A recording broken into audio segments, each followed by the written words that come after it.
ಕಾಯಲಿಕ್ಕಿಲ್ಲ, ಗುರುಗಳ ದರ್ಶನವೇ ಫಲ ಎಂಬುದಾಗಿ ತಿಳಿದು ದಿಂಡುಗೆಡೆದು ಉಳಿದಂತೆ ಶಿರಸಾಷ್ಟಾಂಗ ಪ್ರಣಾಮ ಮಾಡಿದ. ಗುರುಗಳೇ, ಆ ಕೈ ಕೊಟ್ರೆ ಇದು ಸುರುಚಿರವಾದ ರತ್ನಮಯವಾದ ಮಣಿಪೀಠದಲ್ಲಿ ತಾವು ವಿರಾಜಿತರಾಗುವ ತನಕ ಗರ್ಭಾಸ್ತರಣ ಮೊದಲೇ ಮಾಡಿಸಿದ್ದೇನೆ, ಉಪಸ್ಥಿತರಾಗಬೇಕು. ಪಾದ ಪ್ರಚಾರ ಮಾಡುವಂತಹ ಸದಿಚ್ಛೆಯನ್ನು ಹೊಂದಿದವರಾದ್ದರಿಂದ ಒಂದು ಮಟ್ಟದಲ್ಲೇ ತಮ್ಮ ಪಾದವನ್ನಿರಿಸಿ ಶುದ್ಧೋದಕದಿಂದ ಅದನ್ನು ತೊಳೆದು ತೀರ್ಥ ಸಂಸ್ಥೆ ಮಾತ್ರ ಅಲ್ಲ, ತೀರ್ಥ ಪ್ರೋಕ್ಷಣಾಧಿಕ ಜನ್ಮ ಜನ್ಮಾಂತರದ ದುರಿತಾಪಹಾರಿಯಾದಂತಹ ಗುರುಪಾದೋದಕವನ್ನು ಸ್ವೀಕರಿಸಿ ಪ್ರದಕ್ಷಿಣಾಕೃತಿಯಲ್ಲೇ ನಿಮಗೆ ಬಲವನ್ನು ಮತ್ತೆ ನಮಸ್ಕಾರ ಮಾಡುತ್ತೇನೆ.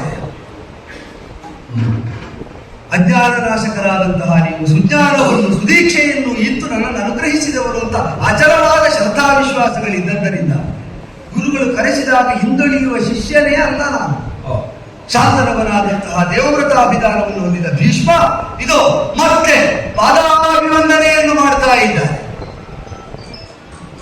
ಗುರುಗಳೇ, ಗುರು ಸೇವೆಯಲ್ಲಿ ನನಗೆ ಸಿಕ್ಕಿದ ಪ್ರಾಪ್ತಿಯನ್ನು ಮಹತ್ತರವಾದದ್ದು ಎಂಬ ಭಾವದಿಂದ ಆಶೀರ್ವಾದ ಹೆಚ್ಚುವಾಗಿ ಕೈ ಮುಗಿದು ಕೈಗಟ್ಟಿ ನಿಂತಿದ್ದೇನೆ.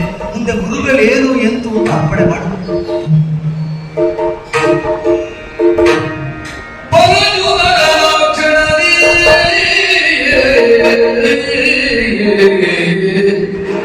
ಪರಶುಧರ ಶಿಷ್ಯನು ಪರಮ ಭಕ್ತಿಗೆ ಮೆಚ್ಚುತ್ತ ಪರಮ ಭಕ್ತಿಗೆ ಮೆಚ್ಚುತ್ತ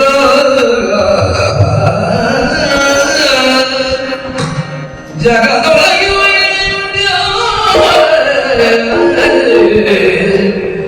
ಜಗದೊಳಗೆ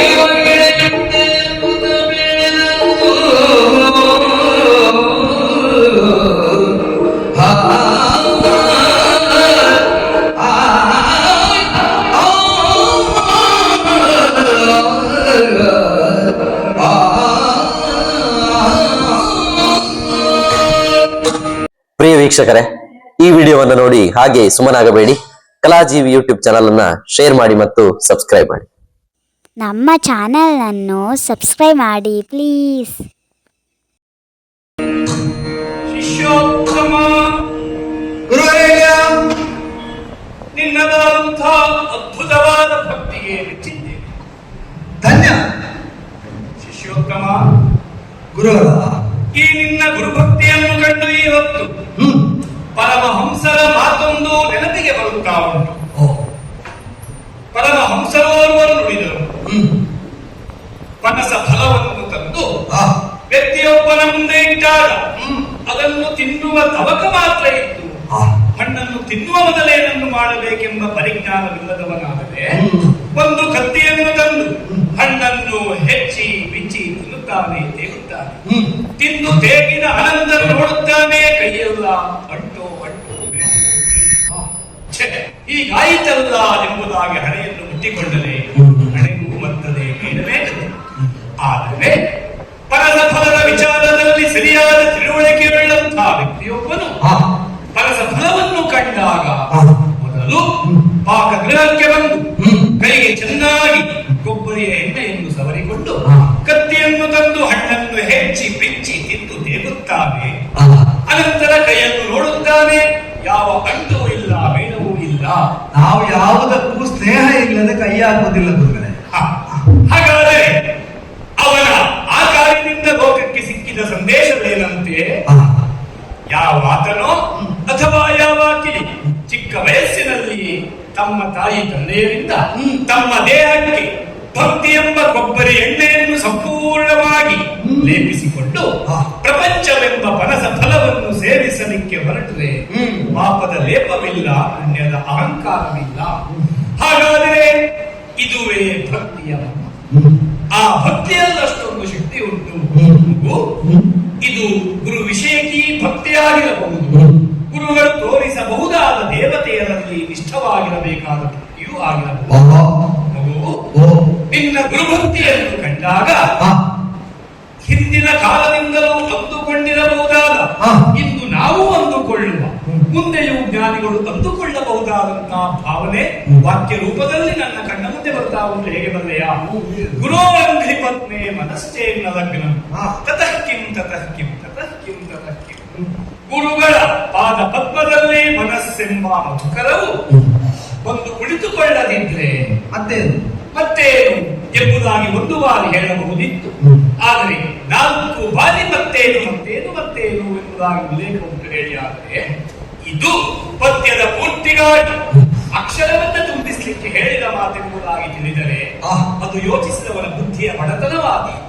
ಹಾಗಾದರೆ 4 ಬಾರಿ ಹೀಗೆ ಹೇಳಲು ಕಾರಣವೇನೆಂದರೆ, ಗುರು ಚರಣದಲ್ಲಿ ಭಕ್ತಿಯೊಂದು ನೆಲೆಸದಿದ್ದರೆ ತತಕ್ಕಿಂ ಮತ್ತಿನ್ನೇನು ಧರ್ಮಕ್ಕಾಗಿ ಪ್ರಯತ್ನ ಪಟ್ಟರೂ ವ್ಯರ್ಥ, ತತಕ್ಕಿಂ ಮತ್ತಿನ್ನೇನು ಅರ್ಥಕ್ಕಾಗಿ ಪ್ರಯತ್ನ ಪಟ್ಟರೂ ವ್ಯರ್ಥ, ತತಕ್ಕಿಂ ಮತ್ತಿನ್ನೇನು ಕಾಮಕ್ಕಾಗಿ ಪ್ರಯತ್ನಿಸಿದರೂ ವ್ಯರ್ಥ, ತತಕ್ಕಿಂ ಹೀಗೆ ಇಷ್ಟೇ ಸಿಗಲಿರುವ ಹೊತ್ತಿಗೆ ಇನ್ನು ಮೋಕ್ಷಕ್ಕಾಗಿ ಪ್ರಯತ್ನಿಸಿದರೂ ಅದು ವ್ಯರ್ಥವೇ. ಎಷ್ಟು ಕಾಲ ಆಯ್ತು ಗುರುಗಳೇ ನೀವು ಈಗ ಪಾಠ ಮಾಡಿ ಹೀಗೆ ಈಗಲೂ ಹಾಗೆ ಶ್ರವಣರಾಣಿ ಎಂಬಾದಂತಹ ಸುಧಾ ಸೇಚನದಿಂದ ಪುಳಕಿತಾನಂದ ಗಾತ್ರನಾಗಿಯೇ ಧನ್ಯತೆಯಿಂದ ಅದು ಮಗು ವಿಷಯ ಗೊತ್ತು. ನಾವೀಗ ಸ್ವಲ್ಪ ಈ ಕ್ಷೇತ್ರದಿಂದ ಸ್ವಲ್ಪ ಹಿಂದೆ ಇದ್ದೇವೆ. ಇಲ್ಲ ಗುರುಗಳೇ, ಈಗ ಈ ಕ್ಷೇತ್ರದಿಂದ ದೂರವೇ ಇರುವುದಾದ್ರೆ ಇವತ್ತು ನೀವು ಇಲ್ಲಿರುವುದು ಹೇಗೆ? ಅದಲ್ಲ ಗುರುಗಳೇ, ಕರದಲ್ಲಿಗೆ ತಾವು ಬರ್ತೀರಿ, ತಮ್ಮನ್ನು ಕರಿಬೇಕಾದಲ್ಲಿಗೆ ಕರೀತಾರೆ. ನೀವು ಅದಕ್ಕಾಗಿ ಆತಂಕ ಪಡುವುದೇ ಬೇಡ. ನಿಜವಾಗಿ ಮಧುಕರ ವೃತ್ತಿಯನ್ನು ಮಾಡುವಂತಹ ದುಂಬಿಗೆ ಮಧುಪಾನವನ್ನು ಮಾಡುವುದಕ್ಕೆ ಕಮಲವನ್ನು ಸಮೀಪಿಸದಿದ್ರೆ ನಷ್ಟ ಆಗುವುದು ಬಿಟ್ರೆ ಒಂದು ದುಂಬಿ ಬರಲಿಲ್ಲ ಎಂಬುದರಿಂದ ಕಮಲಕ್ಕೇನಾದ್ರೂ ನಷ್ಟ ಉಂಟು? ಮಗು, ನಿನ್ನ ಹಾಗೆ ಯೋಚಿಸುವವರೇ ಈ ವಸುಂಧರೆಯಲ್ಲಿ ಸಕಲರು ಇದ್ದಿದ್ದರೆ ನಾನು ಹೇಳಿದ ಈ ಪರಿಸ್ಥಿತಿ ಬರುತ್ತಿರಲಿಲ್ಲವೋ? ಹಾಗೆ ಯೋಚಿಸಲಿಕ್ಕೆ ಎಲ್ಲರಿಗೂ ಪರಶುರಾಮ ಶಿಷ್ಯತ್ವ ಬರ್ತದೆ. ನಾನು ಮಾತನಾದ್ರಿಂದ ನಾನು ಹಾಗೆ ಹೇಳಿದೆ, ನೀವು ಗುರುಗಳಲ್ಲೋ. ಹಾಗಾದರೆ ಇತ್ತೀಚೆಗೆ ಈ ರಂಗದಲ್ಲಿ ನಾವು ಸ್ವಲ್ಪ ಕಡಿಮೆ ಎಂಬ ಮಾತಿನ ತಾತ್ಪರ್ಯವೇನು ಬಲ್ಲೆಯ? ನೀವು ಆಯುಧ ಕೆಳಗಿಟ್ಟು ಕಾಲ ಕೆಲವಾಯಿತು. ಒಂದು ಕಾಲದಲ್ಲಿ ಬ್ರಾಹ್ಮಣರಾದರು, ಕ್ಷೇತ್ರದಲ್ಲಿಯೇ ಬೆಳೆದವರು ನಾವು. ಅದು ಎಷ್ಟು ಕಾಲಕ್ಕೆ ಬೇಕೋ ಅಷ್ಟು ಕಾಲ ಮಾಡಿ ಮೇಲ್ನೋಟಕ್ಕೆ ಒಂದು ರೀತಿಯಲ್ಲಿ ಜಾಟ್ಯ ಎಂಬುದಾಗಿ ಅನ್ನಿಸಿದರು. ಒಂದು ರೀತಿಯ ತೃಪ್ತಿಯ ಭಾವದಿಂದಲೇ ನಾವೀಗ ಹೆಚ್ಚಾಗಿ ಇಲ್ಲಿ ಬರುವುದಿಲ್ಲ. ಈಗ ನೀವು ಈ ಕ್ಷೇತ್ರಕ್ಕೆ ಬಾರದಿದ್ದು ಈ ಕ್ಷೇತ್ರದಲ್ಲಿ ಆಗು ಹೋಗುಗಳೆಲ್ಲ ನಿಮ್ಮನ ಗಮನಕ್ಕೆ ಬರ್ತಾ ಉಂಟಲ್ಲ. ಈಗ ನೀವಿದ್ದಲ್ಲಿಗೆ ಬರ್ತಾ ಉಂಟಲ್ಲ. ಇದನ್ನ ಒಳ್ಳೆ ಶಿಷ್ಯ ಎಂಬುದಾಗಿ ಗುರುತಿಸ್ತೇನೆ. ಯಾಕೆ ಬಂದೆಯ? ಈ ಕ್ಷೇತ್ರದಲ್ಲಿ ನಾವೀಗ ಹೆಚ್ಚಾಗಿ ಕಾಣಿಸದಿದ್ದರೂ ಇಲ್ಲಿಯ ವಿದ್ಯಮಾನಗಳೆಲ್ಲ ನಮಗೆ ತಿಳಿಯುತ್ತವೆ ಎಂಬುವ ಮಟ್ಟಿಗೆ ಸೂಕ್ಷ್ಮವಾಗಿ ಚಿಂತಿಸುತ್ತೀಯಾ ಇದ್ದಾದರೆ ನಿನ್ನಂತಹ ಶಿಷ್ಯನನ್ನು ಪಡೆದು ನಾವು ಸರಿ. ನೀವು ಲೋಕದಲ್ಲಿ ತಿರುಗಿದ ಮೇಲೆ ಆರಣ್ಯಕವನ್ನು ಹೊಂದಿತ್ತು, ಅರಣ್ಯ ಪ್ರದೇಶವನ್ನು, ಪರ್ವತ ಪ್ರಾಂತವನ್ನು ಹೊಂದಿತ್ತು. ನಾವು ಪರ್ವತ ಪ್ರಾಂತದಲ್ಲಿ ಕಲಿತ ಮೇಲೆ ಈ ಲೋಕಕ್ಕೆ ಬಂದದ್ದು. ಆದ್ದರಿಂದ ನೀವು ಕೊನೆಗೆ ಅರಿತದನ್ನು ಮೊದಲಿಗೆ ನಮಗೆ ಹೇಳಿಕೊಟ್ಟಿದ್ದೀವಿ. ನಾವಿಲ್ಲಿಗೆ ಇಳಿಯುವಾಗಲೇ ಅದನ್ನು ಕಲಿತೇ ಬಂದದ್ದಲ್ಲ. ಆದ್ದರಿಂದಲೇ ಅದೆಲ್ಲ ನಮಗೆ ಗೊತ್ತಾಗ್ತದೆ.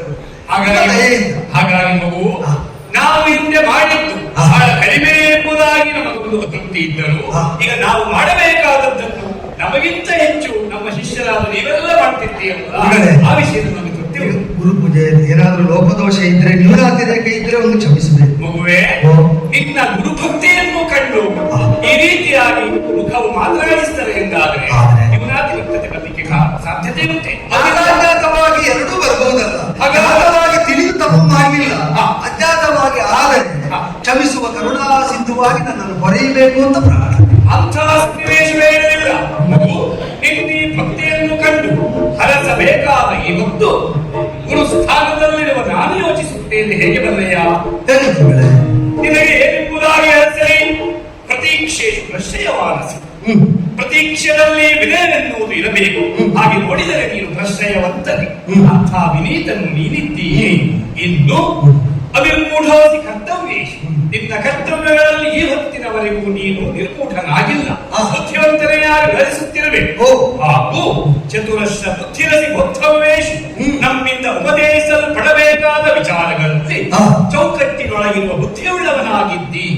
ಅರ್ಥ ಚತುರ್ಭದ್ರವಾದ ಬುದ್ಧಿ, ಶಾಸ್ತ್ರದ ಚೌಕಟ್ಟಿನಲ್ಲಿರುವ ಬುದ್ಧಿಯುಳ್ಳವನಾಗಿದ್ದಿ. ಇನ್ನು ಸದ್ವೃತ್ತವಂತರ ವಿಚಾರವನ್ನು ಯೋಚಿಸಿದರೆ ಆ ಭಕ್ತಿಯಲ್ಲಿ ಪ್ರಥಮ ಸ್ಥಾನದಲ್ಲಿದ್ದಿ. ವೀರವಂತರಲ್ಲಿ ಅಗ್ರಗಣ್ಯನಾಗಿದ್ದಿ. ಹಾಗೂ ಬೇಕಾದ ಎಲ್ಲ ವಿಚಾರಗಳನ್ನು ಮೈಗೂಡಿಸಿಕೊಂಡ ಹೊತ್ತಿಗೆ ಪರಿಪೂರ್ಣ ಮಾನವನು ಎಂಬುದಾಗಿ ಆಗುತ್ತಾನೆ ಎಂಬುದಾಗಿ ಹೇಳಿ ಆದರೆ ಗುರುಗಳೇ, ತಾವು ಆಶೀರ್ವಚನದ ಮೂಲಕವಾಗಿ ನನ್ನ ಗುಣಗಾನ ಮಾಡುವಾಗ ಈಗ ನಿಮ್ಮ ಶಿಷ್ಯ ನನಗೆ ಸತೀರ್ಥರಾದ ಅಕ್ಕತವರನ್ನು ಬಂದು ಹೇಳಿದ್ದೇ ಬೇರೆ. ಕೋಪದಿಂದ ಕುದಿಯುತ್ತಾ ಇದ್ದಾರೆ ಗುರುಗಳು ಇಷ್ಟು ಪ್ರಸನ್ನೇಂದ್ರಿಯವಾಗಿ ಹರಸುವುದು ನೋಡಿದ್ರೆ ಈಗ ಅವ ಸುಮ್ಮನೆ ಇಲ್ಲಿಗೆ ಭರಿಸುವುದಕ್ಕೆ ನನ್ನನ್ನು ಬೆದರಿಸಿದ್ದ. ಅಲ್ಲ ಅಲ್ಲ ಅಲ್ವೋ? ಈಗ ಪಾದ ತೊಳೆದು ಕಾಲಿನ ತಲೆವರೆಗೆ ತಪ್ಪು ಪಡೆದಿ ನೋಡು, ಅದಕ್ಕೆ ಇಷ್ಟು ಮಾತು. ಆಗ್ಲಿ, ಹಾಗಾದ್ರೆ ನಾನು ತೊಳೆದಾಗ ತಂಪಾಗುವಷ್ಟೇ ಬಿಸಿ ಇಳಿತು ಅಂತ ಆಯ್ತು. ಮಗು, ಹಾಗೆ ಇಷ್ಟು ಹೇಳುವುದು ಯಾಕಂದ್ರೆ ಯಾಕೆ? ಹರಸಬೇಕಾದ ಎಲ್ಲವೂ ನಿಮ್ಮಲ್ಲಿ ಉಂಟು. ಏನನ್ನು ಹರಸೋಣ? ಬೇಡ. ಸದ್ಗುಣಗಳ ಗಣಿಯಾಗಿ ಬದುಕು ಎನ್ನೋಣವೇ ನಿನ್ನ ಸದ್ಗುಣಕ್ಕೆ ಮಾಡುವ ಅವಮಾನವಾದೀತು. ಅಲ್ಲ, ವಿದ್ಯಾವಂತನಾಗಿ ಬಾಳು ಎನ್ನೋಣವೇ ಆಗ ವಿದ್ಯೆಯನ್ನು ಹೇಳಿಕೊಟ್ಟ ನನ್ನಂಥ ಗುರುಗಳ ಆ ಕಲಿಸುವಿಕೆಯಲ್ಲಿ ಆಕ್ಷೇಪವನ್ನು ತೆಗೆದ ಹಾಗೆ ಆದೀತು. ಇನ್ನು ಸಂಪದ್ಭರಿತನಾವು ಎನ್ನೋಣವೇ ಅದು ನಿನ್ನ ಸ್ಥಾನಕ್ಕೆ ನಾವು ಮಾಡಬಹುದಾದ ಅವಮಾನವಾಗ್ತದೆ. ಬೇಡ, ಸಾಮಾನ್ಯವಾಗಿ ಹೆಂಡತಿ ಮಕ್ಕಳ ಜೊತೆಗೆ ಚೆನ್ನಾಗಿ ಎಂಬುದಾಗಿ ಹರಸುವ ಕ್ರಮ ಒಂದುಂಟು. ಹಾಗೊತ್ತು ವೇಳೆ ಅದನ್ನು ಹರಸಲಿಕ್ಕೆ ಹೊರಟ್ರೆ ದೊಡ್ಡ ವಿಡಂಬನೆ ಏನಾದ್ರು. ಗುರುಗಳೇ, ನಿಮಗೆ ಕಷ್ಟ ಬೇಡ, ನಾನೇ ಬೇಡ. ಅಲ್ಲ ಈಗ ಅಲ್ಲ, ನಾನೇ ಬೇಡಿದ್ದೇನೆ ಅಂತ ಈಗ ಯಾವುದೋ ಅಲ್ಲಪ್ಪ, ಸಹಜವಾಗಿ ಆಶೀರ್ವದಿಸುವ ಕ್ರಮ ಒಂದುಂಟು. 100 ಕಾಲ ಬಾಳಿ ಬದುಕು ಅದು ಒಂದು ವೇಳೆ ಭೀಷ್ಮನಿಗೆ ನಾವು ವರದ ರೂಪದಲ್ಲಿ ಕೊಟ್ರೆ ಅದು ವರವಾಗದೆ ಶಾಪವಾದೀತು. ಏಕೆ? ಇಚ್ಛಾ ಹರಳಿ ನೀನು, ಅದು ನಿನಗೆ ತೀರ್ಥ ರೂಪದ ವರ. ಹಾಗಾಗಿ ಮರಣೇಚ್ಛೆ ಬರುವವರೆಗೂ ನೀನು ಮರಣವನ್ನು ಪಡೆಯುವವನಲ್ಲ. ಹಾಗಾಗಿ 100 ಕಾಲ ಬದುಕು ಎಂದು ನಾವು ಹೇಳಿದರೆ ಅದಕ್ಕಿಂತ ಹೆಚ್ಚು ಬದುಕಬೇಕಾದ ಇಚ್ಛೆಯು ಯೋಗ್ಯತೆಯು ಇರುವ ನಿನಗೆ ಇದ್ದದ್ದನ್ನ ಕಡಿಮೆ ಮಾಡಿದ ಹಾಗೆ ಆಗ್ತದೆ ಬಿಟ್ಟರೆ ಮತ್ತದು ವರವಾಗುವುದಿಲ್ಲ. ಹೀಗಾಗಿ ಇಂಥದ್ದನ್ನೇ ಕೊಡಬೇಕು ಎಂಬ ನಿರ್ಣಯವು ಇಲ್ಲದೆ ಈ ಹೊತ್ತಿನಲ್ಲಿ ಎಲ್ಲವರಿಂದಲೂ ಕೂಡಿರುವಂತಹ ನೀನು ಇದುವರೆಗೆ ಹೇಗಿದ್ದೀಯೋ ಹೀಗೆಯೇ ಜೀವನದಲ್ಲಿ ಮುಂದುವರಿ. ಅಯಂ ಧರ್ಮ ಉತ್ತರೋತ್ತರ ಅಭಿವೃದ್ಧ ಭೂಯ. ಧನ್ಯವಾಗಿ ನಾನು ಸುಲಭದಲ್ಲಿ ಏನು ಯೋಚನೆ ಮಾಡಿದ್ದೇನೆ. ಇರಬೇಕಾದಲ್ಲಿ ಇವರಲ್ಲಿ ಲೆಕ್ಕಕ್ಕಿಂತ ಹೆಚ್ಚು ಅದು ವೃದ್ಧಿ ಆಗ್ತದೆ ಅಂತ ಶಿಷ್ಯನಾದ ನನ್ನ ಮೇಲೆ ಭರವಸೆಯು ಅದು ವೃದ್ಧಿಸುವುದಕ್ಕಾಗಿ ಇದು ತನಕ ಯಾವ ಗುರು ಪರಂಪರೆಯ ಆಶೀರ್ವಾದ ಅವಿಚ್ಛಿನ್ನವಾಗಿ ನನಗೆ ಲಭ್ಯವಾಗುತ್ತಾ ಇತ್ತೋ ಭವಿಷ್ಯದಲ್ಲೂ ಅದು ಕಡಿತವಾಗದಂತ ಒಂದು ಆಶೀರ್ವಾದ ಮಾಡಿ ಅಂತ. ಗುರುಗಳ ಅನುಗ್ರಹ ನಾನು ಕಳೆದುಕೊಳ್ಳದಂತೆ ಗುರುಗಳು ಅಂದ್ರೆ ನನಗೆ ಗುರುಗಳು 4 ಮಂದಿ ಇದ್ದು ನಿಮ್ಮನ್ನು ಒಳಗೊಂಡಂತೆ ಯಾರ ಅನುಗ್ರಹವೂ ಇಲ್ಲದಾಗದಂತೆ ಆಶೀರ್ವಾದದ ರಕ್ಷಣೆ ನಿಮ್ಮಿಂದ ಸಿಕ್ಕಿದೆ. ಇದ್ದದ್ದೆಲ್ಲ ತಾನಾಗಿ ಬೆಳೆಯುತ್ತದಲ್ಲ. ನಾನು ಕೇಳಬೇಕಾದದ್ದು ಉಂಟು ಹೇಳಿದೆಯಲ್ಲ, ಅದಿದೆ ಅದಾಗಬಹುದು. ಓ ಶಿಷ್ಯೋತ್ತಮ, ಹೊತ್ತಿನವರೆಗೆ ನಾನು ಶ್ರುತಿಗೆ ಸೇರಿಸಿ ಮಾತನಾಡಿದ್ದು ಈಗ ಒಂದು ಅಪಶ್ರುತಿ ಆದರೆ ಹೇಳುವಾಗ ಅದು ಶ್ರುತಿಗೆ ಸೇರ್ತದೆ ಗುರುಗಳೇ. Yeah.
ಪ್ರಜ್ಞಾತ್ರೈಕಾಲಿಕಿ ಮತ ಮತಿ ರಾಜಾಮಿಗೋಚರ ಆ ಕಾಲಕ್ಕೆ ತಕ್ಕಂಥದ್ದನ್ನೇ ಯೋಚಿಸುತ್ತದೆ ಹೇಳಿ ಆದರೆ ಅದು ಬುದ್ಧಿ.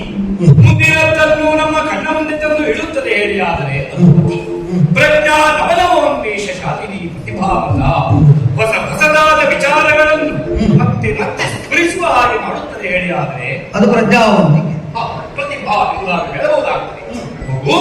ಹೀಗೆ 3 ಪದಗಳಿಂದ ಕೂಡಿಕೊಂಡಿರುವ ಅಥವಾ 3 ಮಕ್ಕಳುಗಳಿಂದ ಕೂಡಿಕೊಂಡಿರುವಂತಹದ್ದು ಟಿವಿ ಎಂಬ ಧರ್ಮದ 10 ಲಕ್ಷಣಗಳಲ್ಲಿ ಒಂದು. ಇಂಥ ಅತಿಯ ಮಿತಿಯಲ್ಲಿ ಮತಿಯ ಬಗ್ಗೆ ಯೋಚಿಸುವುದಾದರೆ ಜ್ಞಾನಿಗಳೆಲ್ಲ ನಮ್ಮ ಜೀವನಕ್ಕೆ ಕೊಟ್ಟ ಸಂದೇಶವೇನು ಬಂದೆಯ? ಮತಯೋ ಯತ್ರ ಗಚ್ಚಂತಿ ತತ್ರ ಗಚ್ಚಂತಿ ವಾನರಾಹ, ಶಾಸ್ತ್ರಾಣಿ ಯತ್ರ ಗಚ್ಚಂತಿ ತತ್ರ ಗಚ್ಚಂತಿ ವೈ ನರಾಹ. ಬುದ್ಧಿ ಕರೆದುಕೊಂಡಲ್ಲಿಗೆಲ್ಲ ನಾವು ಹೋಗ್ತೇವೆ ಹೇಳಿಯಾದ್ರೆ ಅಂಥವರು ವಾನರರು. ಶಾಸ್ತ್ರಗಳು ಎಲ್ಲಿ ರಚಿಸಿದ್ದು ಹೋಗ್ತವೆ ಅಲ್ಲಿಗೆ ನಾವು ಕಟ್ಟುತ್ತೇವೆ ಹೇಳಿಯಾದ್ರೆ ಅವರು ನರರು. ಹಾಗಾದರೆ ಶಾಸ್ತ್ರದ ಚೌಕಟ್ಟಿನಲ್ಲಿ ನಮ್ಮ ಮತಿಯ ಮಿತಿಯಲ್ಲಿ ಎಲ್ಲ ವ್ಯವಹಾರಗಳನ್ನು ಮಾಡಬೇಕೆನ್ನುವುದು ಸ್ಪಷ್ಟ. ಮಗು ಪ್ರಾರಂಭದಲ್ಲೇ ಈ ರೀತಿ ಹೇಳುತ್ತೇನೆ ಎಂಬುದಾಗಿ ಅನ್ಯಥಾ ಭಾವಿಸಬೇಡ. ಇಲ್ಲ ಗುರುಗಳೇ, ನೀವು ಹೇಳಿದ ಭಾವನೆ ಇಲ್ಲ. ವತ್ಸ ಪ್ರಾಯೇಣ ಪರೋತ್ಕರ್ಷಾಸವಿಷ್ಟವೋ ಹಿ ಲೋಕಾಃ. ಈ ಲೋಕದ ಕೆಲ ಜನರು ಇನ್ನೊಬ್ಬರ ಔತ್ಕರ್ಷವನ್ನು ಸಹಿಸಲಾರರು. ಹೀಗಿರುವಾಗ ಒಬ್ಬರಲ್ಲಿರುವಂತಹ ಗುಣದೋಷಗಳ ಹಾಗೆ ಪರಿಶೀಲಿಸದೆ ದುಷ್ಟ ರೂಪದಲ್ಲಿ ವ್ಯಾಖ್ಯಾನವನ್ನು ಮಾಡುವುದಕ್ಕೆ ಮುಂದಾಗುತ್ತದೆ ಕಲರ ಜಿಹ್ವೆ. ಕಂದ, ಈ ದುಷ್ಟರ ಜಿಹ್ವೆಯು ಕೆಲವೊಮ್ಮೆ ವಿಧಾತುವಿನ ಶಕ್ತಿಯನ್ನು ಮೀರಿರುತ್ತದೋ ಎಂಬ ಹಾಗೆ ಕಂಡರೂ ಆಶ್ಚರ್ಯ ಪಡಬೇಕಾಗಿಲ್ಲ. ಸರಿ ಮಗು, ನಿನ್ನ ವಿಚಾರಕವಾಗಿಯೇ ಯೋಚಿಸಿದರೆ ಶುದ್ಧ ಪಕ್ಷದಲ್ಲಿರುವಂತಹ ಜನರನ್ನು ದಿವಸವೂ ಮೂಡುತ್ತಿರುವ ಕಲೆಗಳಿಂದ ಬೆಳೆದು ಕಲಾನಾಥನಾಗುವ ಹೊತ್ತಿಗೆ ಆ ಪಕ್ಷವೇ ಆಪೂರ್ಯಮಾನ ಪಕ್ಷವಾಗುತ್ತದೆ. ಆ ಕಲಾನಾಥನಿಗೆ ಸಮನಾಗಿ ಕಾಣುವ ನನ್ನ ಮಗು ಭೀಷ್ಮ ಅವನು ಕೂಡ ತನ್ನ ಲೋಕದಲ್ಲಿ ದಿವಸವೂ ಬೆಳಗುತ್ತಿರುವ ಕಲೆಗಳ ದಾಯಿತ್ವವನ್ನು ಪಡೆಯುವುದರಿಂದಲೂ ಪಡೆಯುತ್ತಿರುವ ಪ್ರಥಾ ವಿಶೇಷಗಳಿಂದಲೂ ಕೂಡ ಆ ಪೂರ್ಯಮಾನ ಪಕ್ಷದ ಆ ಕಲಾನಾಥನ ಹಾಗೆ ಇರಬೇಕೆಂಬುದೇ ಗುರುಗಳಾದ ನಮ್ಮ ಆಸ್ತಿ. ಹಾಗೆಯೇ ಇದ್ದೆ ಕಂದ. ಇಂಥ ಕಲಾನಾಥನ ನಡುವೆಯೂ ಒಂದು ಕಪ್ಪು ಚುಕ್ಕಿ ಕಳಂಕೋ ಎಂಬಾಗೆ ಕಾಣ್ತದೆ ಹೇಳಿ ಆದ್ರೆ ಕಲಾನಾಥ ಸಂವಾದಿಯಾಗಿರುವಂತಹ ನನ್ನ ಶಿಷ್ಯೋತ್ತಮನ ಜೀವನದಲ್ಲಿಯೂ ಅಂಥ ಕಪ್ಪು ಚುಕ್ಕಿ ಒಂದು ಕಾಣಕೂಡದು ಮಗುವೆ. ವಾಯುದಿಗೆ ಸಕಲಂಕ ಚಂದ್ರನು ಶೋಭಾಯಮಾನನು ಅಂತ ಒಪ್ಪಿದ ಹಾಗೆ ಹೇಗೆ ಗುರುಗಳೇ ಕಂಡ ಚುಕ್ಕಿ ನಮ್ಮ ಶೋಭೆಗೆ ಬಾಧಕವೋ ಸಾಧಕವೋ ಅಂತ? ಅದು ಇನ್ನು ವಿಷಯ ಅರ್ಥಕ್ಕೆ ಬಂದ ಮೇಲೆ ನಿರ್ಣಯವಾದ. ಅಲ್ಲ, ನಾನು ನಿಮಗೆ ಹೇಗೆ ಕಾಣ್ತದೆ ಅಂತ ಕೇಳಿದ್ದಷ್ಟೇ. ನೀನು ಎಷ್ಟು ಹೊತ್ತಿಗೆ ಪ್ರಶ್ನೆ ಕೇಳಿದ್ರು ಸಂತೋಷ. ಯಾಕೆ ಶಿಷ್ಯ ನಾವು ಎಲ್ಲಿ ಎಷ್ಟು ಉತ್ತರವನ್ನು ಹೇಳಿಕೊಳ್ಬೇಕು? ಪ್ರಶ್ನೆಯ ಸೇವೆ ಹಾಗೆ ಅಲ್ಲ ಉಪದೇಶ ಇರುವುದು. ಸರಿ, ಪ್ರಶ್ನೆ ಕೇಳ್ತಾ ಕೇಳ್ತಾ ಸೇವೆ ಮಾಡಬೇಕು ಅಂತಲ್ವಾ? ಪರಿಪ್ರಶ್ನೆಯ ಸೇವೆಯ ತದ್ವಿಧಿ. ಇದು ನಮ್ಮ ಗುರುಗಳ ಉಪದೇಶವು. ಕಂದ, ಲೋಕಾಪವಾದಕ್ಕೆ ವಂಚನೆ ಬೇಕಾಗುತ್ತದೆ ಕಂದ. ಸದ್ಬುದ್ಧವಂತರಾದಂಥ ನಿಮ್ಮಂಥವರು ನಮ್ಮಂಥವರು ಲೋಕದ ಮಧ್ಯೆಯೇ ಇರುವುದರಿಂದ ಬಂದ ಲೋಕಾಪವಾದದ ಕುರಿತು ಉಪೇಕ್ಷೆಯನ್ನು ತಾಳಲು ಸಾಧ್ಯವಿಲ್ಲ. ಈ ವಿಚಾರಕವಾಗಿ ಯೋಚಿಸಿದರೆ ತನ್ನ ಅಂತರ್ವತ್ನಿಯಾದ ಜಾನಕಿಯನ್ನೇ ಲೋಕಾಪವಾದಕ್ಕಾಗಿ ಎದರಿ ಧರ್ಮಾರಣ್ಯಕ್ಕೆ ಕಳಿಸಿರುವ ಜಾನಕಿ ಜಾನೆಯಾದ ಶ್ರೀರಾಮಚಂದ್ರನು ನಮಗೂ ನಿಮಗೂ ಆದರ್ಶಪ್ರಾಯವೇ ಸರಿಯಲ್ಲಬೇಕಂದ. ಹಾಗಾಗಿ ನಮ್ಮ ಶಿಷ್ಯನ ಜೀವನದಲ್ಲಿ ಎಂಥಾವುದು ಕರ್ಣ ಕಠೋರವಾದ ಮಾತು ಕೇಳಿ ಬರ್ತಾ ಇದೆಯಲ್ಲ. ಏನು ಕೇಳಿದ್ರಿ ಗುರುಗಳ? ಮತ್ತ ಕಾಶಿಯ ಮತ್ತ ಕಾಶಿನಿಯ ಕುರಿತಾಗಿ ಏನಯ್ಯ ನಿನ್ನ ವ್ಯವಹಾರ?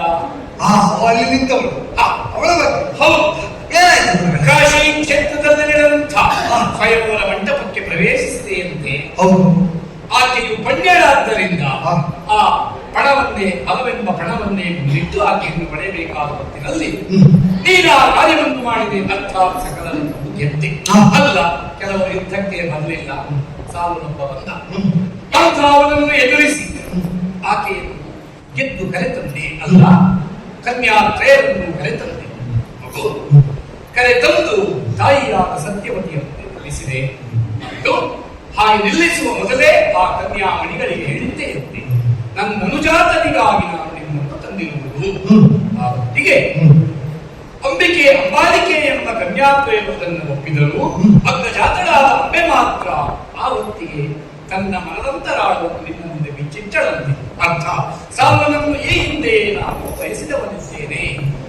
ಎಂಬುದಾಗಿ ಪೂಜ್ಯರೇ ಅಲ್ಲಿಗಾಗಿ ನನ್ನನ್ನು ಕಳಿಸಿಕೊಡಬೇಕು. ಆ ಹೊತ್ತು ನೀನು ಕಳಿಸಿಕೊಟ್ಟೆಯಂತೆ ಆಗ ತನ್ನ ಎದುರಿಗೆ ಕನ್ಯೆಯೋರ್ವಳು ತನ್ನ ಮನೋರಥವನ್ನು ಧಿಕ್ಕರಿಸಿ ಭೀಷ್ಮನ ಅಯೋರಥವನ್ನು ಏರಿ ಹೊರಟ ಹೊತ್ತಿಗೆ ಅಲ್ಲಿಗೆ ಆ ತಾನು ಪ್ರೀತಿಸಿದಂತಹ ಆಕೆಯ ಕುರಿತಾದ ಅಧ್ಯಾಯವೇ ಎಂಬುದಾಗಿ ಭಾವಿಸಿತು.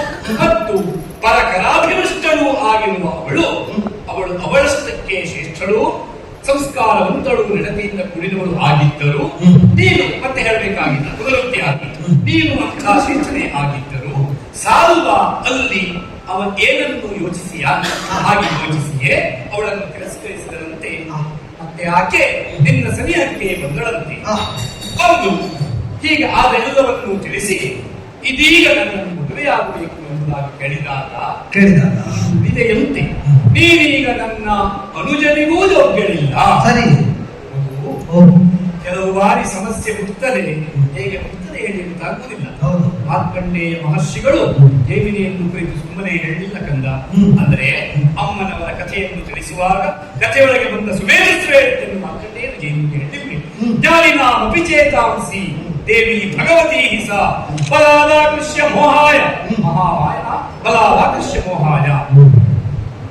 ಅಂದ್ರೆ ಮಹಾ ಭಗವತಿ ಮಾಯಾದೇವಿಯು ಕೆಲವೊಮ್ಮೆ ಜ್ಞಾನಿಗಳ ಮನಸ್ಸನ್ನು ಸೆಳೆದು ತಂದು ಮೋಹಕ್ಕೆ ಸೇರಿಸಿ ಬಿಡುತ್ತಾಳೆ. ಹಾಗಾದ್ರೆ ಮಗು ಈ ಮಾತಿಗೆ ಅಥವಾ ಇದೊಂದು ಲಕ್ಷಣವಾಕ್ಯವಾದರೆ ಇದಕ್ಕೆ ನನ್ನ ಮಗು ಲಕ್ಷ್ಯವಾಗಬಾರದಿತ್ತು ಕಲ್ಲ. ಇಲ್ಲಿ ಪ್ರಶ್ನೆಗಳ ಮೇಲೆ ಪ್ರಶ್ನೆ ಬರ್ತದೆ. ಹೇಗೆ ಬಲ್ಲೆಯ?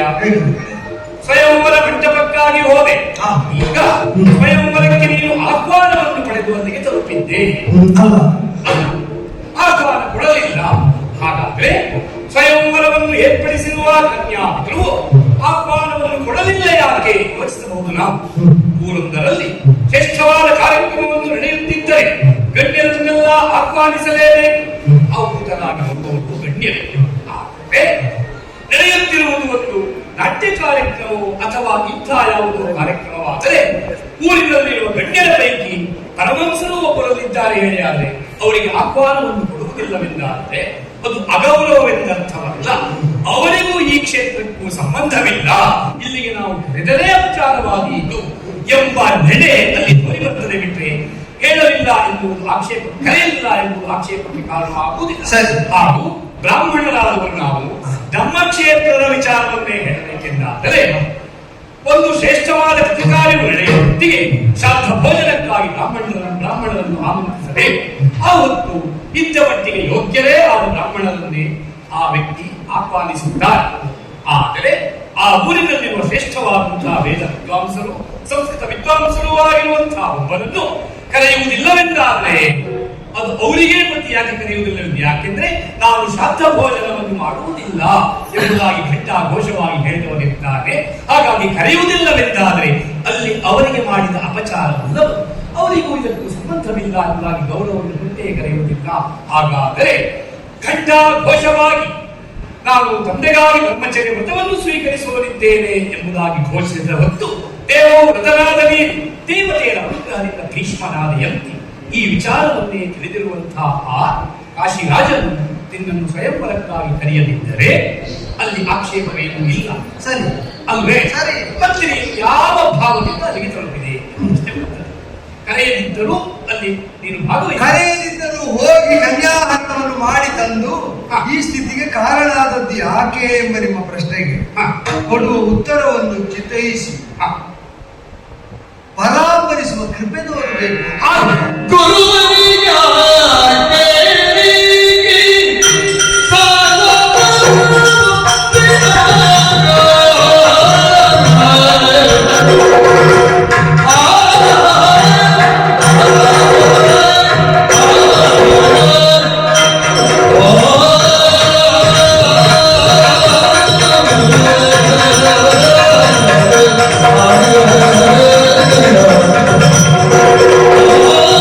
Oh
ಶಿಷ್ಯೋತ್ತಮ, ಲೋಕಾಪವಾದಕ್ಕೆ ಭೀತರಾಗಬೇಕಾದದ್ದು ಜನಪದಿಗಳಿಗೆ ವಿಹಿತವಾದ ಆಚಾರ. ಸೀತಾದೇವಿಯನ್ನೇ ಪ್ರಭು ಶ್ರೀರಾಮಚಂದ್ರ ಪರಿತ್ಯಜಿಸಿದ್ದನ್ನು ದೃಷ್ಟಾಂತವಾಗಿ ತಾವು ಕಲ್ಪಿಸಿಕೊಂಡು ಲೋಕಾಪವಾದಕ್ಕೆ ಭೀತರಾದ ಮಹತ್ತರವಾದಂತಹ ಸೂರ್ಯವಂಶಕ್ಕೆ ರಾವಣನ ದುರ್ದೃಷ್ಟಿಗೆ ಈಡಾದಂತಹ ಸೀತಾದೇವಿಯನ್ನು ಅವಿಶೋಧಿತವಾಗಿ ನಾನು ಸೇರಿಸಿಕೊಳ್ಳಕೂಡದು ಅಂತ ಭಾವಿಸಿ ಅಗ್ನಿಸಾಕ್ಷಿಕವಾಗಿ ಪರಿಶೋಧಿಸಿದ ಮೇಲೆ ಸ್ವೀಕರಿಸಿದ್ರು. ಆ ಬಳಿಕ ಅವಳು ಗರ್ಭಿಣಿಯಾಗಿರುವಾಗ ಬಂದ ಜನಾಪವಾದವನ್ನು ಗಣಿಸಿ ಸೀತಾ ಪರಿತ್ಯಾಗವನ್ನು ಮಾಡಿದರು. ಪರಿತ್ಯಾಗ ಮಾಡಿದ ಸೀತೆಯನ್ನು ವಾಲ್ಮೀಕಿಗಳು ಪೋಷಿಸಿದ್ರು. ಲೋಕಾಪವಾದದಿಂದ ರಾಮ ವಿಮುಕ್ತನಾದನು. ತುಂಬು ಗರ್ಭಿಣಿಯಾಗಿ ಅಗ್ನಿಸಾಕ್ಷಿಕವಾಗಿ ಪರಿಶೀಲಿಸಲ್ಪಟ್ಟಂತಹ ಸೀತಾದೇವಿಯ ಮೇಲೆ ಮತ್ತೂ ಕೂಡ ಆಗ್ರಹವನ್ನು ಹೊಂದಿ ಪರಿತ್ಯಾಗ ಮಾಡಿದ್ದು ಅವಿಹಿತ. ರಾಮ ಎಲ್ಲ ಸರಿ ಮಾಡಿದ್ದಾನೆ, ಇದೊಂದನ್ನು ಮಾಡಿದ್ದು ಅಷ್ಟು ಸರಿಯಾಗಲಿಲ್ಲ ಅಂತ ಹೇಳುವ ವಿದ್ವಜ್ಜನರಿಗೆ ಈ ಕಾಲದಲ್ಲಾದ್ರೂ ಕೊರತೆ ಉಂಟ? ಈಗ ಲೋಕಾಪವಾದಕ್ಕೆ ಭೀತರಾಗಬೇಕು, ಸರಿ ತಾವು ಹೇಳಿದ್ರು. ಲೋಕಾಪವಾದಕ್ಕೆ ಭೀತನಾಗಿ ಮಾಡಿದ್ದಕ್ಕೆ ಅಪವಾದ ಬರ್ತದೆ ಅಂತ. ಲೋಕದಿಂದ ಸರ್ವಾತ್ಮನ ಅಪವಾದವನ್ನು ನಿವಾರಿಸಿಕೊಳ್ಳುವುದು ಪ್ರಭು ಶ್ರೀರಾಮಚಂದ್ರನಿಗೆ ಅಸಾಧ್ಯ. ಮತ್ತೆ ಸಾಮಾನ್ಯರಲ್ಲೊಬ್ಬನಾದ ಭೀಷ್ಮರ ಪಾಡೇನು ಗುರುಗಳೇ, ಬಿಡದಿದ್ರು ಅಪವಾದ, ಬಿಟ್ಟರು ಅಪವಾದ, ಏನೇನು ಅಪವಾದ ಬರ್ತದೆ ಅಲ್ಲೇ ತೀರ್ತದೆ ಅಂತ ಆದಾಗ ಯಾವ ಅಪರಾಧಕ್ಕೆ ಮಹತ್ವ ಇರುವುದು, ಯಾವುದು ನಿವಾರ್ಯ, ಯಾವುದು ಅನಿವಾರ್ಯ ಅಂತ ನಾವು ವಿವೇಚನೆಯಿಂದ ನಿರ್ಣಯಿಸಬೇಕು. ರಾಮ ನಿರ್ಣಯಿಸಿದ.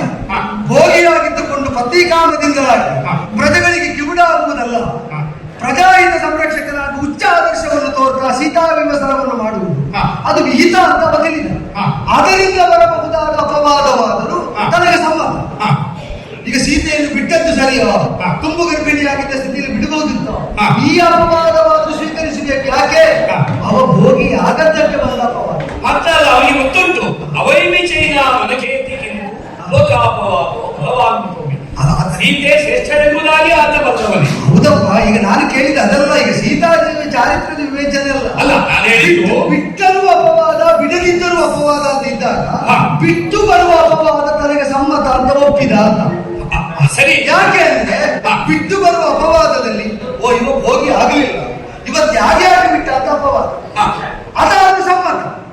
ಬಿಡದೇ ಇದ್ರೆ ಇವ ಭೋಗಿಯಾಗುವುದಕ್ಕೆ ತನ್ನ ಸ್ವಾರ್ಥದಿಂದಲಾಗಿ ಲೋಕ ಜನರನ್ನು ಅಪವಾದವನ್ನು ಗಣಿಸದೇ ಉಳಿದ ಅಂತ ಬರ್ತದೆ. ಇದೆರಡರಲ್ಲಿ ರಾಮನಿಗೆ ಸ್ವೀಕಾರ್ಯವಾದದ್ದು ತಾವು ಬಿಡಬೇಕಾದದ್ದನ್ನು ಬಿಟ್ಟ ಮೇಲೆ ಬರುವಂತಹ ಯಾವ ಅಪವಾದವಾದರೂ ಹೌದು ಅಂತ. ಇದನ್ನು ಒಂದು ಮಾನದಂಡವಾಗಿ ಇರಿಸಿದರೆ ಅಪವಾದ ಭೀಷ್ಮನಿಗೆ ಈಗಲೂ ಬಂದಿದೆ. ಆದರೆ ಈಗಲೂ ಬಂದದ್ದು ಗುರುಗಳೇ, ನನಗೆ ನೀವು ರಾಮನ ಪ್ರಕರಣ ತೊಡಗಿದ್ರಿಂದ ನಾನು ಮುಂದುವರಿಸುವುದು. ನಾನಾಗಿ ಅದನ್ನು ಉದಾಹರಣೆ ಕೊಡ್ತಿರ್ಲಿಲ್ಲ. ನಾನು ಇಟ್ಟುಕೊಂಡದ್ದರಿಂದ ಬಂದದ್ದಲ್ಲ, ಬಿಟ್ಟದ್ದರಿಂದ ಬಂದದ್ದು. ಈಗ ನಾನು ಇಟ್ಟುಕೊಂಡು ಈಗ ಅಂಬೆಯನ್ನಾದ್ರೂ ಸನ್ನಿಹಿತರ ಸ್ವೀಕರಿಸಿದ್ರಿಂದ ಬಂದ ಅಪವಾದರು. ಅಂಬೆ ನನಗೆ ಸಲ್ಲಲು ನನ್ನ ತಮ್ಮನಿಗೂ ನಾನು ಹೋದದ್ದು ಅದೇ ಭಾವದಿಂದ. ಆದ್ರೆ ಅವರು ಸಾಲದಲ್ಲಿ ಪೂರ್ವಾನುರಕ್ತರಾಗಿದ್ದರು. ಈಗ ಕರೀಲೇಬೇಕು ಅಂತಿಲ್ಲ. ನಮ್ಮ ದೃಷ್ಟಿಯಲ್ಲಿ ಕರೀಬೇಕು. ಯಾಕೆ ಕರೀಬೇಕು?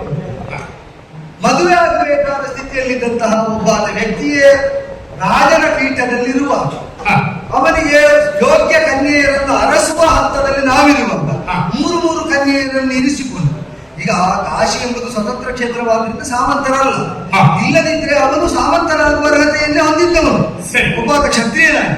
ಅವ ಮೂರು ಕನ್ಯೆಯರನ್ನು ಹೊಂದಿ ಊರಿನವರನ್ನೆಲ್ಲರನ್ನು ಕರೆದು ಮದುವೆ ಮಾಡ್ತಾನೆ. ಮದುವೆ ಆಗಲಿಕ್ಕೆ ಅರ್ಹನಾದ ಪೀಠದಲ್ಲಿ ಕುಳಿತ ಒಬ್ಬ ಇರುವಾಗ ಅವನಿಗೊಂದು ಹೇಳಿಕೆಯನ್ನು ಕಳಿಸುವುದಿಲ್ಲ ಅಂದ್ರೆ ಅದು ಬ್ರಾಹ್ಮಣರಿಗೆ ಶ್ರಾದ್ದಕ್ಕೆ ಕರೆಯದಷ್ಟು ಸುಲಭ ವಿಷಯ ಅಲ್ಲ. ಅಲ್ಲ, ಕ್ಷತ್ರಿಯರಿಗೆ ಮದುವೆಗೆ ಕರೆಯದಿರುವುದು ಬ್ರಾಹ್ಮಣರನ್ನು ಶ್ರಾದ್ದಕ್ಕೆ ಕರೆಯದಷ್ಟು ಸುಲಭದಲ್ಲಿ ಪರಿಹಾರ ಆಗುವುದಿಲ್ಲ ಅಂತೆ. ಅದು ಪ್ರಜಾಹಿತ ಸಂರಕ್ಷಣೆಯನ್ನು ಮಾಡುತ್ತಾ ರಾಜಸ್ವಭಾವದಿಂದಲೇ ತಾವು ಹೊಂದಿ ಆಳ್ವಿಕೆಯನ್ನು ಪ್ರಜಾ ಸಂರಕ್ಷಣೆಯನ್ನು ಮಾಡುವವರಿಗೆ ಒಂದು ಅವಮಾನಜನಕವಾದ ಸನ್ನಿವೇಶ ಆಗ್ತದೆ. ಬೇಡ, ಈಗ ನಾನು ಹಾಗೆ ತಿಳಿದ್ರು ತಿಳಿಯದಿಲ್ಲ, ಅವ ಹೇಗೆ ಕೊಡಬೇಕಿತ್ತು ಅಂತ ತಿಳಿದ್ರು, ಕೊಡದೇ ಇದ್ರು ಚಿಂತಿಲ್ಲ ಅಂತ ತಿಳಿದ್ರು, ಈ ಪ್ರಕರಣದಲ್ಲಿ ದೊಡ್ಡ ಬಾಧೆ ಇರಲಿಲ್ಲ.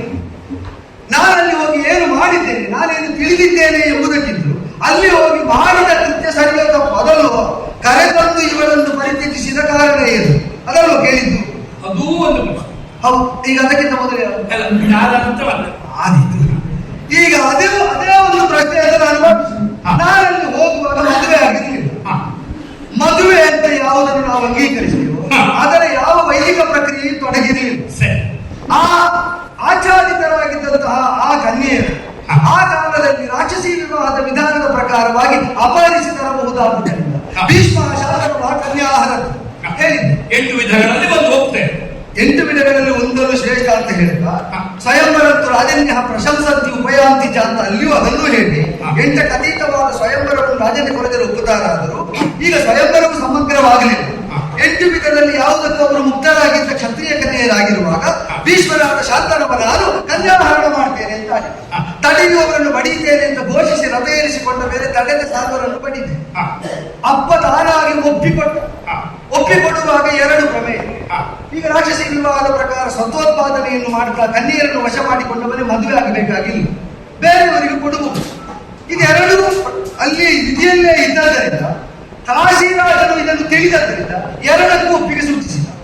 ಕನ್ಯೆಯರ ಕರಪಿಡಿದು ಎನ್ನ ಕುಲಕೋಟಿಗಳು ಧನ್ಯರಾಗುವ ತೆರದಿ ಮಾಡುವುದು ಮೊದಲು ಇದು ಒಂದು. ಕಂಡು ಹೋದ ಕನ್ಯೆಯರನ್ನು ನಾನೇ ಮದುವೆ ಆಗುತ್ತಿದ್ದರೆ ಮುಂದಿನ ನಿಮ್ಮಿಚ್ಛೆಗಳಂತೆ ಮಾಡುವುದು ಇದು 2ನೇ. ಅದು ರಾಕ್ಷಸಿ ವಿವಾಹದ ಇನ್ನೊಂದು ವಿಧಿ. ಬಲಾದ ಪರಿತ ಕನ್ಯಾ ಮಂತ್ರ ಯದಿನ ಸಂಸ್ಕೃತ ಅನ್ಯಸ್ಮಿನ್ ವಿಧಿವದ್ದೇಯ ಯಥಾ ಕನ್ಯಾ ತಥೈವ ಸಸ. ಹೇಗೆ ಕನ್ಯೆಯನ್ನು ಕನ್ಯಾಮಿತ್ರ ಇನ್ನೊಬ್ಬರಿಗೆ ಕೊಡ್ತಾರೋ ತಥಾವತ್ತಾಗಿ ಬಲದಿಂದ ಅಪಹರಿಸಲ್ಪಟ್ಟವರನ್ನು ಬೇರೆಯವರಿಗೆ ಕೊಡಬಹುದು ಅಂತ ಇದು ಪ್ರತಾಪಸೇನಿಗೆ ಗೊತ್ತುಂಟು. ಆದ್ದರಿಂದಲೇ ಕೈ ಹಿಡಿಯಲೂಬಹುದು ಭೀಷ್ಮ. ಕೈ ಹಿಡಿದರೆ ನನ್ನ ಕುಲದಲ್ಲಿ ಆಗುವಾಗ ಮಾಡಬೇಕು, ಬೇರೆಯವರಿಗೆ ಕೊಡಲೂಬಹುದು. ಮುಂದಿನ ನಿಲ್ಲಿಚ್ಛೆಗಳಂತ ಶಾಸ್ತ್ರಜ್ಞ ಪ್ರತಾಪಸೇನಿಗೆ ಗೊತ್ತಿಲ್ಲದ ಶಾಸ್ತ್ರ ನಮಗೂ ಗೊತ್ತಿಲ್ಲ ಕೊಟ್ಟ. ಅಂದ್ರೆ ಕಾಶಿಯಂತಹ ವಿದ್ಯಾಕ್ಷೇತ್ರದಲ್ಲಿ ಸಿದ್ಧಿ ಕ್ಷೇತ್ರದಲ್ಲಿ ಧರ್ಮದರ್ಶಿಯಾಗಿ ಆಡಳಿತವನ್ನು ನಡೆಸುವಂತಹ ಮಹಾತ್ಮ. ಆದ್ದರಿಂದಲೇ ಆ ಮದುವೆಯ ವಿಧಾನ ಕ್ಷತ್ರಿಯೋಚಿತವಾಗಿ 2 ತೆರನಾಗಿರುವುದರಿಂದ 2ಕ್ಕೂ ಸಮ್ಮತಿ ಸೂಚಿಸಿದ್ದಾರೆ. ರಥ ಏರಿಸಿಕೊಂಡು ಕರೆತಂದ ಕಾಲದಲ್ಲಿ ನಾನು ತಮ್ಮನನ್ನು ಮದುವೆ ಆಗಬೇಕು ಅಂತ ಹೇಳುವ ಕಾಲದಲ್ಲಿ ಈಗ ಬಂದು ಹೇಳುವಾಗ ಹೇಳಿದರು. ಈಗ ನೀ ಕರೆದು ಹೇಳಿದ್ರಿಂದ ಈಗ ಹೇಳ್ತೇನೆ, ನೀನೊಂದು ವೇಳೆ ಕರೆಯದೇ ಇದ್ರೆ ನಾನಾಗಿ ಬಂದು ಇದನ್ನು ಹೇಳ್ತಿದ್ದೆ. ಎಂತದ್ದು ಹೇಳ್ತಿದ್ದೆ ಅಂತ ಕೇಳಿ ಭೀಷ್ಮ ತಮಸಿ ಧರ್ಮಜ್ಞ ಸರ್ವಶಾಸ್ತ್ರ ವಿಶಾರದ ಶುದ್ಧವಾದ ವಚನಮುಖ್ಯಂ ಧರ್ಮಂ ಕರ್ತು ವಿಹಾರ. ನೀ ಧರ್ಮಜ್ಞನಿ, ಸರ್ವಶಾಸ್ತ್ರ ವಿಚಾರದಲ್ಲಿ ನನ್ನ ಮಾತು ಕೇಳಿದ ಮೇಲೆ ಧನ್ಯವಾದದ್ದನ್ನೇ ನೀನು ಮಾಡುವುದ ಕರೆಹರಿದ್ದಿ ಮಾಡುತ್ತೀಯೇ. ಇದನ್ನು ಅವಳಾಡಿ ಹೇಳಿ ಇಷ್ಟು ಹೇಳಿ ಮಯಾ ಸೌಭವತಿ ಪೂರ್ವ ಮನಸಾಹಿ ಮೃತಪತಿ. ನನಗೆ ಪೂರ್ವದಲ್ಲೇ ಸೌಭಾವನೀಶನಾದಂತಹ ಸಾಲ್ವ ಮನಸ ವರಿಸಲ್ಪಟ್ಟ ಪತಿ ಇಂದಾಡಿ ದೇಶಕ್ಕೆ ಆತುಷ್ಟ ಬೇಕಿತ್ತು ಅಂತಲೂ ಆಡಿ. ನಾನು ಅವಳನ್ನು ಮದುವೆ ಆಗಬೇಕು, ಅವಳಿಗೆ ನನಗೆ ಮದುವೆ ಆಗಬೇಕು ಅಂತಿತ್ತು. ನನ್ನ ಅಪ್ಪನಿಗೂ ಇದೇ ಎಣಿಕೆ ಇತ್ತು ಅಂತ. ಬಹುಶಃ ಅವಳು ಹೇಳಿದ ಅರ್ಥ ಈ ಪ್ರಣಯ ಎಲ್ಲ ಅವನಿಗೆ ಗೊತ್ತಾಗಿದೆ ಅಂತಲ್ಲ. ಪರಾಕ್ರಮದಲ್ಲಿ ನಾನು ಬರುವ ತನಕ ಅವ ಮೆರೆದ ಬಗ್ಗೆ ನೋಡಿ ಅಪ್ಪನು ಅದನ್ನೇ ಬಯಸಿದ್ದ, ಇಂಥವ ಗಂಡ ಆಗಬೇಕು ಅಂತ ಬಯಸಿದ ಅಂತ ಆ ಆಶಯದಲ್ಲಿ ಹೇಳಿದ್ರು ಇರಬಹುದು. ಏನೇ ಇದ್ರು ನಾನು ವರಿಸಲ್ಪಟ್ಟಿದ್ದೇನೆ ಅಂತ ಕೇಳಿದಾಗ ಮನಸ್ಸಿನಿಂದ ವರಿಸುವುದು ದೊಡ್ಡ ವಿಷಯ ಅಲ್ಲ. ಮೈಯನ್ನು ಒಪ್ಪಿಸಿದ್ದಿಲ್ಲ ಅಂತ ಆದರೆ ಈಗ ಮೈ ಇಲ್ಲಿರುವಾಗ ತಮ್ಮನನ್ನು ಈಗಾದರೂ ಮದುವೆ ಆಗುವುದಕ್ಕೆ ಅನುವಾಗುತ್ತೆ, ಮುಂದೆ ಏನು ಮಾಡಬೇಕು ಅಂತ ಹೇಳಿದ್ದೆ ಅಂತ ಕೇಳಿದ್ರೆ ಸಮಾಂ ಪ್ರತೀಕ್ಷತೆ ವ್ಯಕ್ತಂ ಶಾಂತರಾಜೋ ವಿಶಾಂಬತೆ. ಅವ ನನ್ನನ್ನು ಪ್ರತೀಕ್ಷಿಸ್ತಾ ಇದ್ದಾರೆ. ಆದ್ದರಿಂದ ನನ್ನನ್ನು ಅಲ್ಲಿಗೆ ಕಳಿಸಿಕೊಡುವುದು ವಿಹಿತ. ಬ್ರಾಹ್ಮಣ ಸಮಕ್ಷದಲ್ಲಿ ಅವನನ್ನು ಕಳಿಸಿಕೊಟ್ಟರು. ಪರಿತ್ಯಜಿಸಿದ್ದು ಅವಳ ಸಾಲು. ನನಗೂ ಈ ಪ್ರಣಯಕ್ಕೂ ಆ ಸಾಲನಿಗೂ ಸಂಬಂಧ ಇಲ್ಲ. ನನಗೆ ಸಾಲನ ಜೊತೆಗೆ ಸಂಬಂಧ ಇದ್ದದ್ದು ಯಾವಾಗ ಅಂತ ಕೇಳಿದ್ರು. ತಡೆಯುವವರು ಎದ್ದೇಳಿ ಅಂತ ಹೇಳಿದಾಗ ಎದ್ದಿದ್ದಾನೆ. ಹೊಡೆದು ಮಲಗಿಸಿದಲ್ಲಿಗೆ ಸಂಬಂಧ ಮುಗಿಯಿತು. ಮತ್ತೆ ವರಿಸಿದ್ದ ಅವ ಪ್ರತೀಕ್ಷೆಯಲ್ಲಿದ್ದಾನೆ ಅವನು ಅಂತ ಹೇಳಿದ್ದೀವಳು. ಅವಳ ಮಾತನ್ನು ಮಾನಿಸಿ ಅಪ್ಪನಿಗೂ ತಿಳಿಯದಂತಹ ಪ್ರಣಯಗಳು, ತಾಯಿಯನ್ನು ಹೇಳಿದ ಪ್ರಣಯಗಳು ಸಫಲವಾಗುವುದಕ್ಕೆ ಸಹಕರಿಸಬೇಕು ಅಂತ ಕೇಳಿದ ಅಂಬೆಯ ಮಾತಿನಂತೆ ಬ್ರಾಹ್ಮಣ ಸಮಕ್ಷದಲ್ಲಿ ಕಳಿಸಿಕೊಟ್ಟಿದ್ದೆ. ಹೋದಾಗ ವಿಶ್ವಾಸ ಇಲ್ಲದ ಪ್ರಣಯಿನಿಯನ್ನು ಪರಿತ್ಯಾಗ ಮಾಡಿದ್ದಾನೆ. ಕಾರಣ 1000 ಕೊಡಬಹುದು. ಪ್ರಣಯಿನಿಯರ ಮಧ್ಯದಲ್ಲಿ ವಿಶ್ವಾಸ ಕರಗಿ ಹೋಗುವುದಕ್ಕೆ ಕಾರಣವಾದ ವಿಷಯ ಇಟ್ಟುಕೊಂಡು 3ನೇವ ಮಧ್ಯಪ್ರವೇಶ ಮಾಡಿದರೆ ಇವನ ಅಭಿಮಾನ ಭಂಗ ಆಗುತ್ತದೆ. ಬಿಟ್ಟರೆ ಪ್ರಣಯ ಸಾಕ್ಷಾತ್ಕಾರಕ್ಕೆ ನಿನಗೆ ವಿಶ್ವಾಸ ಮೂಡಿಸುವಂತೆ ನಾನು ಮಾಡ್ತೇನೆ ಅಂತ ಯಾವ 3ನೇ ವ್ಯಕ್ತಿ ಹೇಳುವುದಕ್ಕಿಲ್ಲ. ಪ್ರಣಯ ವ್ಯವಹಾರದಲ್ಲಿ ಅದು ಅಸಾಧುವ ಸಿಂಧು.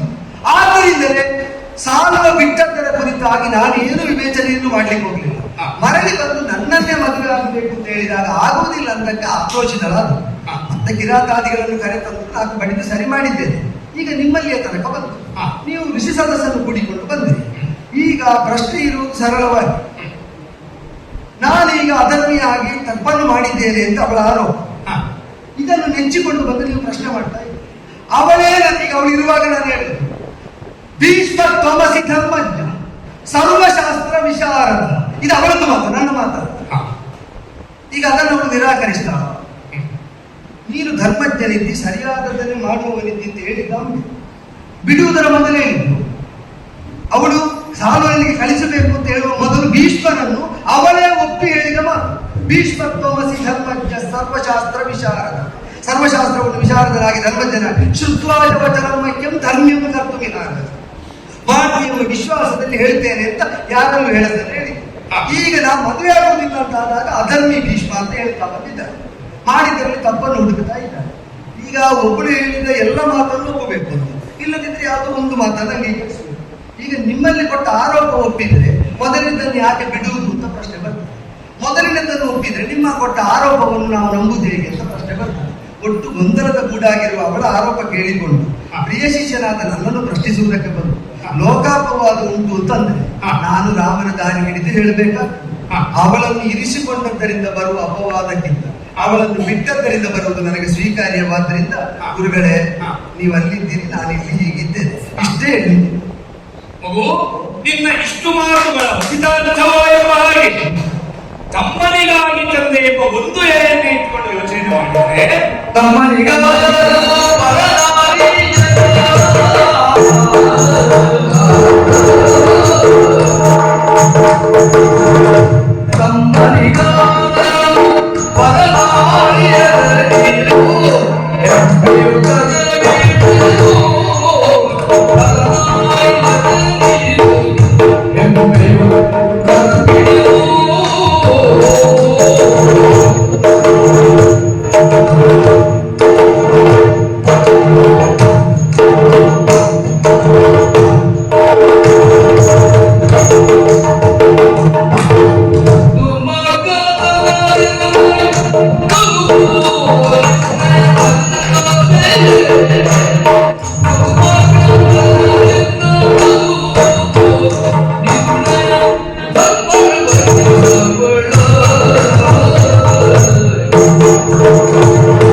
ಪ್ರಾರಂಭದಲ್ಲೇ ಒಂದು ಮಾತನ್ನು ಹೇಳಬೇಕಾಗುತ್ತದೆ. ಇಲ್ಲಿ ನನ್ನ ಶಿಷ್ಯನಾಗಿರುವ ಭೀಷ್ಮನು ಇಷ್ಟಿಷ್ಟು ತಪ್ಪುಗಳನ್ನು ಮಾಡಿದ್ದಾನೆ ಎಂಬುದಾಗಿ ಹೇಳುವ ಸ್ಥಿತಿ ಇಲ್ಲದಿದ್ದರು. ಒಂದಕ್ಕೊಂದು ಹೆಣೆ ಕೊಟ್ಟ ಹಾಗೆ ಆದ ಎಲ್ಲ ಅವಘಡಗಳಿಗೂ ಒಂದು ರೀತಿಯಲ್ಲಿ ಭೀಷ್ಮ ಕಾರಣನಾಗುತ್ತಾನೆ. ನಾನು ತಮ್ಮನಿಗೆ ಮದುವೆ ಮಾಡಿಸುವುದಕ್ಕೆ ಮಾತ್ರ ಕಾರಣ. ಈಗ ಶೀರ್ಷಿಕೆಯನ್ನು ಕೊಟ್ಟನು. ಆ ನೆಲೆಯಲ್ಲಿ ಯೋಚಿಸುವುದಾದರೆ ನೀನೇ ಹೇಳಿದ ಮಾತುಗಳನ್ನು ಮತ್ತೊಮ್ಮೆ ಪರಿಶೀಲಿಸೋಣ. ಹೌದಪ್ಪ, ನೀ ನೀನು ಹೇಳಿದ ಹಾಗೆ ಸ್ವಯಂವರ ಮಂಟಪಕ್ಕೆ ಬಂದಿರುವಂತಹ ನೀನು ಆ ಒಂದು ಅಲ್ಲಿ ಇರುವಂತಹ ಕನ್ಯಾ ಪ್ರೇರ ಕುರಿತಾಗಿ ಇವರ ಪೌರ್ವಾಪರ್ಯವೇನು ಅದನ್ನು ಚಿಂತಿಸಬೇಕಾದ ಅಗತ್ಯತೆ ಇಲ್ಲ. ನೀನು ಹೇಳಿದಂತಹ ಸಂಸ್ಕೃತ ವ್ಯವಹಾರವನ್ನು ನಾವು ಒಪ್ಪುತ್ತೇವೆ, ಆಯ್ತಲ್ಲ. ಅನಂತರ ಆಗಲೇ ಹೇಳಿದ ಹಾಗೆ ಅಲ್ಲಿ ಬಲವೇ ಬಲವಾಗಿ ಹೊತ್ತಿಗೆ ಆ ಬಲವೆಂಬ ಪಣವನ್ನೇ ಬಳಸಿ ಅವಳನ್ನು ಎಂದು ತಂದೆ. ಮತ್ತೆ ಬಲವೇ ಬಣವಾಗಿದ್ದಂತಹ ಸ್ವಯಂವರದಲ್ಲಿ ನಮಗೆ ಹೇಳಿಕೆ ಇದ್ದು ಭಾಗವಹಿಸುವ ಅವಕಾಶ ಇಲ್ಲವಾದ್ದರಿಂದ ಬಲವನ್ನೇ ಬಣವಾಗಿ ಒಡ್ಡಿ ಅಪಹರಿಸುವ ರಾಕ್ಷಸಿ ವಿವಾಹ ವಿಧಿಯಿಂದ ನಾನು ಅಪಹರಿಸಿದಂದು ಮದುವೆ ಮಾಡಿಸಿದೆ. ನಿನ್ನ ಪಕ್ಷದಿಂದ ಯೋಚಿಸಿದಾಗ ಇದು ಸಮರ್ಥನೀಯವಾದರೂ ಆ ಕನ್ಯಾಧಿವಾದಂಥ ಆ ಕಾಶಿರಾಜನು ಯಾರು ಗೆದ್ದಿದ್ದಾರೋ ಅವರೇ ಮದುವೆಯಾಗುತ್ತಾರೆ ಎಂಬ ನೆಲೆಯಲ್ಲಿ ಏನಾದರೂ ಯೋಚಿಸಿದ್ದರೆ, ಒಂದು ವೇಳೆ ಅದು ಹಾಗೆ ಆಗದೆ ನಿನ್ನದಿರುವ ಆ ವೈಶಿಷ್ಟ್ಯ, ನಿನ್ನ ಬ್ರಹ್ಮಚರ್ಯವೆಂಬ ನಿಮ್ಮ ನೈಷ್ಠಿಕ ಬ್ರಹ್ಮಚರ್ಯವೆಂಬ ಆ ವೈಶಿಷ್ಟ್ಯದಿಂದಾಗಿ ನೀನು ಮದುವೆಯಾಗದಿದ್ದರೆ ಹಾಗಾದರೆ ಒಂದು ವಿಚಿತ್ರ ಪ್ರಕರಣವಾಗುತ್ತದೆ. ಕಂದ, ನಮಗೆ ಸಮಸ್ಯೆ ಆಗಿರುವುದೇ ಇಲ್ಲಿ. ಎಲ್ಲಿ ಏಕೆ ಬಲ್ಲೆಯ? ಋಷಿ ಸದಸ್ಯರಲ್ಲಿ ನಾವು ಯೋಚಿಸಿದ್ದು ಹೀಗೆ, ಒಂದು ವೇಳೆ ಎರಡು ಪ್ರಕರಣಗಳು ಸಮವಾಗಿ ನೋಡಿಕೊಂಡು ಎರಡರಲ್ಲಿಯೂ ಸಮಾನವಾದ ದೋಷವಿದ್ರೆ ಯತ್ರೋಭಯೋ ಸಮೋ ದೋಷ ಪರಿಹಾರೋಪಿ ತಾದೃಶ, ಮೊದಲು ಮೂಡಿ ಬಂದಿರುವಂತಹ ಪ್ರಕರಣವೊಂದರಲ್ಲಿ ಹುಟ್ಟಿದ ದೋಷದ ಪರಿಹಾರವನ್ನೇ ಆದರ್ಶವನ್ನಾಗಿಟ್ಟುಕೊಂಡು ಅದಕ್ಕೆ ಸಂವಾದಿಯಾದ ಎರಡನೆಯ ಪ್ರಕರಣದಲ್ಲಿ ಹುಟ್ಟಿದ ದೋಷಕ್ಕೂ ಅದೇ ಸಮಸ್ಯಾ ಪರಿಹಾರೋಪಾಯವನ್ನೇ ಬಳಸಬೇಕಾಗುತ್ತದೆ. ಇಲ್ಲಿ ಹಾಗೆ ಮಾಡದೆ ಅಲ್ಲಿಗೆ ಮಾತ್ರ ಹೋಗ್ತದೆ, ಇಲ್ಲಿಗೆ ಹೋಗ್ಲಿಕ್ಕಾಗುವುದಿಲ್ಲ. ಹಾಗೆ ಹೇಳಕೂಡದು ಯಾಕೆ? ಪರಿಯನಿಯೋಗ ವಿಚಾರಣೆ ಅಂತ ಎರಡು ಸಂವಾದಿ ಅರ್ಥಾತ್ ಸದಸ್ಯಾದ ಪ್ರಕರಣಗಳಿಗೆ ಹೊತ್ತಿಗೆ ಒಂದಕ್ಕೊಂದು ನ್ಯಾಯ ಮಾಡಲಿಕ್ಕೆ ಬರುವುದಿಲ್ಲ. ಅಲ್ಲಿ ಹೀಗೆ ನ್ಯಾಯ ನಿರ್ಣಯವನ್ನು ಮಾಡಿದ್ದಾರೆ ಋಷಿವರ್ಗದವರು, ಇಲ್ಲಿಯೂ ಹಾಗೆ ಮಾಡತಕ್ಕದ್ದು ಹೀಗೆ ಹೇಳಲಿಕ್ಕೆ ಆಗ್ತದೆ. ಕಂದ, ಈಗ ಇಲ್ಲಿ ನಡೆದ ಈ ಪ್ರಕರಣವು ಇದುವರೆಗೂ ನಾವು ಕಂಡು ಕೇಳರಿಯದ ಪ್ರಕರಣ. ಅರ್ಥಾತ್ ಗೆದ್ದವನು ತಾನು ಕನ್ಯೆಯನ್ನು ಗೆದ್ದವನು ತಾನು ತನ್ನೂರಿಗೆ ಬಂದು ತನ್ನ ಹಿರಿಯರ ಸಮ್ಮುಖದಲ್ಲಿ ಆಕೆಯನ್ನು ಅಗ್ನಿ ಸಾಕ್ಷಿಕವಾಗಿರುವಂತ ಪೂರಕವಾಗಿರುವಂತ ಸಹಾಯಕವಾಗಿ ಕೈಯನ್ನು ತಂದು ಇದುವರೆಗೆ ಕಂಡು ಬಂದ ಕ್ರಮ. ಆದರೆ ನಾನೇ ಮೊದಲೇ ಹೇಳಿದ ಹಾಗೆ ನಿನ್ನ ದೋಷವಲ್ಲವಿದ್ದು ನಿನ್ನದಾದ ವಿಶೇಷತೆ ಎಂಬ ಈ ಕಾರಣಕ್ಕಾಗಿ ನೀನು ಮದುವೆಯಾಗದೆ ತಮ್ಮನಿಗಾಗಿ ತಂದದ್ದು ಎಂಬ ವಿಚಾರವನ್ನು ಅಲ್ಲಿ ಪ್ರಕಟಪಡಿಸಿದೆ. ಅಲ್ಲಿಯೂ ನಿನ್ನ ತಪ್ಪಿಲ್ಲ. ಆಗ ಆ ಚರ್ವಿತ ಚರ್ವಣವಾಗಕೂಡದು ಎಂಬ ನೆಲೆಯಲ್ಲಿಯೇ ಮಾತನಾಡ್ತೇನೆ. ಆಗ ತನ್ನ ಮನದಿಂಗಿತವನ್ನು ತಿಳಿಸಿರುವ ಆಕೆಗೆ ಸ್ವಾತಂತ್ರ್ಯವನ್ನು ನೀನು ಕೊಟ್ಟದ್ದು ಹೌದು. ಇಲ್ಲಿ ಒಂದು ಪ್ರಶ್ನೆ ಬರುತ್ತದೆ, ನನ್ನ ಶಿಷ್ಯನ ಕುರಿತು ಆಕ್ಷೇಪಕ್ಕಾಗಿ ಪ್ರಶ್ನೆ ಅಲ್ವೇ? ಯಾಕಂದ್ರೆ ಮೊದಲು ಹೊಗಳಿಕೆಲ್ಲ ಬಿದ್ದು ಹೋಗ್ತದೆ. ಆ ಶಾಸ್ತ್ರದಲ್ಲಿ ಭಗ್ನ ಪ್ರಕ್ರಮತ್ವ ಎನ್ನುವುದು ದೋಷ. ಕಾವ್ಯವೊಂದು ನೆಲೆಯಿಂದ ಪ್ರಾರಂಭಿಸಿದ್ರೆ ಅದೇ ನೆಲೆಯಲ್ಲಿ ಮುಂದುವರಿಯುತ್ತೆ. ಮೊದಲು ಹೇಳಿದ ವಿಚಾರಕ್ಕೆ ಮುಂದಿನ ಪುಟಗಳಲ್ಲಿ ವಿರೋಧ ಬಂದ್ರೆ ಭಗ್ನ ಪ್ರಕ್ರಮತ್ವ ಎಂಬ ಕಾವ್ಯದೋಷ. ಈಗ ಜೀವನದಲ್ಲೂ ಒಂದು ದೋಷವೇ. ಹಾಗಾಗಿ ನಿನ್ನ ಚರಿತ್ರೆಯ ಕುರಿತು ನಾನು ಅಪಸ್ವರವನ್ನು ತೆಗೆದುಕೊಂಡಲ್ಲ, ಬದಲಾಗಿ ಒಂದು ಪ್ರಶ್ನೆ ಹುಟ್ಟದೆ. ಹಾಗೆ ಆ ಮುಂದೆ ತನ್ನ ಮನದಿಂಗಿತವನ್ನು ತಿಳಿಸಿದೊಂದಿಗೆ ಓಹೋ ಹೀಗೊಂದು ಪ್ರಕರಣ ಉಂಟು, ಇದು ನನಗೆ ತಿಳಿದಿರಲಿಲ್ಲ. ಹಾಗಾದರೆ ಇದು ಸಮಸ್ಯೆಯ ಗೂಢಾಗಿ ಕಾಣುತ್ತಾ ಇದೆ. ಹೀಗಾಗಿ ಇವಳು ಹೇಳಿದಂತೆ ಇವಳೊಂದು ಸಾಧುವನ ಬಳಿಗೆ, ಅದೂ ಹೇಗೆ ನಿನ್ನ ಸಂಸ್ಕೃತಿಗೆ ಅನುಗುಣವಾಗಿ ಬ್ರಾಹ್ಮಣರ ಸಹಾಯದಲ್ಲಿ ಬ್ರಾಹ್ಮಣರ ಸಂರಕ್ಷಣೆಯ ಜೊತೆಗೆ ಕಳಿಸಿಕೊಡುವಂತಹ ಯೋಚನೆಯನ್ನು ನೀನು ಮಾಡಿದೆ. ಅದರ ಬದಲಿಗೆ ಸಮಸ್ಯೆಯ ಕೂಡ ಲಕ್ಷಣ ಉಂಟು. ಈಗ ಹೇಳಿದ ಹಾಗೆ ಇಷ್ಟು ಭಾವವು ಮೂಡುವ ಹೊತ್ತಿಗೆ ಈ ಸಮಸ್ಯೆ ನಮಗೆ ಬೇಡ. ನಾವು ಎಲ್ಲಿಂದ ಗೆದ್ದು ತಂದಿದ್ದೇವೋ ಅದೇ ಅವಳ ತವರು ಮನೆಗೆ ತಲುಪಿಸಿ ಬಿಟ್ಟರೆ ಅವರ ಅಪ್ಪ ಉಂಟು, ಅವಳುಂಟು, ಸಾಲ್ವನುಂಟು, ನಮಗೇಕೆ ಬೇಕು ಈ ಸಮಸ್ಯೆ? ಹೀಗೊಂದು ಯೋಚಿಸುವ ಸಾಧ್ಯತೆ ಇತ್ತು ಎಂಬುದು ಒಂದು ಕುತೂಹಲ ಬಿಟ್ಟರೆ ಆಕ್ಷೇಪ. ಕುತೂಹಲ ತಣಿಸುವುದಕ್ಕೆ ಯಥಾಮತಿ ಯತ್ನಿಸ್ತೇನೆ, ಅದೊಂದು ದೋಷ. ಮತ್ತೆ ದೋಷವೆನ್ನುವುದಕ್ಕಿಂತ ಕುತೂಹಲ ಆಯ್ತಲ್ಲ. ಇಲ್ಲ, ಅವಳು ಹೇಳಿದಾಗೆ ಕಳಿಸಿಕೊಟ್ಟೆ. ಅಲ್ಲಿ ಸಾಲ್ವನ ವ್ಯವಹಾರ ಏನಾಯಿತು? ಅವನದ್ದಾದಂತಹ ಭಕ್ತನೆಯನ್ನು ನೀನೇ ಎಳೆಯಾಗಿ ಬಿಡಿಸಿಟ್ಟೆ. ಪ್ರಣಯಗಳೇರುವರು ಪ್ರಣಯದಲ್ಲಿ ಏನಾದರೂ ತಪ್ಪಿದರೆ ಅದು ಅವರಿವರ ಮನಸ್ಥಿತಿಯನ್ನು ತಿಳಿಸುತ್ತದೆ. ವಿಶ್ವಾಸ ಅಧಿಷ್ಠಾನವಾಗಿ ಪ್ರಣಯ ವ್ಯವಹಾರ ಇರುವುದು. ವಿಶ್ವಾಸ ನಷ್ಟ ಪ್ರಣಯಿಗಳ ಒಳಗೆ ಆದರೆ ಅದನ್ನು ತುಂಬುವುದಕ್ಕೆ ಮೂರನೆಯು ಪ್ರಯತ್ನಿಸುವಂತಿಲ್ಲ. ನಿಯಮ ಅನ್ನುವ ಪದವನ್ನು ಎರಡನೇ ಬಾರಿ ಹೇಳ್ತಾ ಇತ್ತು ಅಲ್ವೇ? ಸಂಸ್ಕಾರದ ಫಲ. ಅದನ್ನು ಮತ್ತೆ ಉಲ್ಲೇಖಿಸಿದ್ರಿಂದ ಹೇಳಿದ್ದು ಮೊದಲೇ ಹೇಳಿದಂತೆ ನಿರುಕ್ತಿಯಿಂದ ದೃಢತೆ ಅಂತ. ಅದು ನಾನೀಗ ಮೂರನೇ ಬಾರಿ ಹೇಳುವುದು. ಸರಿ. ಹಾಗಾಗಿ ಸಂತೋಷ ಇದೆ. ಅಲ್ಲಿ ಸಾಧುವನ ಸಂಸ್ಕಾರದ ಕೊರತೆ ಹೇಳಿದೆಯಲ್ಲ. ಪ್ರಣಯದ ವ್ಯವಹಾರದಲ್ಲಿ ಮೂರನೆಯವರು ಪ್ರವೇಶಿಸಕೂಡದು ಬರ್ತದೆ ಹೀಗೆ ಅಲ್ವೇ? ಇಲ್ಲಿ ಪ್ರಣಯಿಗಳಲ್ಲಿ ಏನಾದರೂ ಸಮಸ್ಯೆ ಬಂದಾಗ ಅವರೀವರು ಬೇರಾಗುವ ಹೊತ್ತಿಗೆ ಮೂರನೆಯವ ಜೋಡಿಸಲಿಕ್ಕೆ ಬರುವುದು ತರವಲ್ಲ. ಈ ಅಭಿಪ್ರಾಯದಲ್ಲಿ ಸುಸಂಸ್ಕೃತನಾದ ನೀನು ನುಡಿಯುತ್ತೀರಂತೆ. ಸಾಧುವನ ಮನಸ್ಥಿತಿ ಹೇಗಿರಬಹುದು ಗೊತ್ತೇ?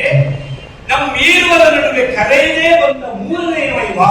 ಅದೇ ಯಾವುದು ಯಾರು ತಪ್ಪು ಹೇಳಿಲ್ಲ, ವಿಧಿ ಚೋದಿತವಾಗಿ ಮೂಡಿ ಬಂದ ಘಟನೆ ನಾನು ಹೇಳಿದ್ದೆ.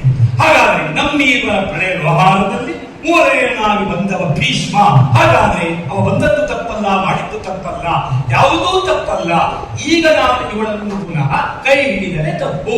ಹಾಗೆ ಯೋಚಿಸುವ ಆ ಹೊತ್ತು ನಾವು ಸಾಧಾರಣವಾಗಿ ಯೋಚಿಸಬಹುದು. ಹೇಗೆ ಬರಲೆಯ ಶ್ರೇಷ್ಠವಾದಂತಹ ವಿಕ್ರಯವು ನಡೆಯುವಂತಹ ಸ್ಥಳವೊಂದರಲ್ಲಿ ಪುಣ್ಯವಾದ ವಸ್ತುವನ್ನು ಇರುತ್ತದೆ.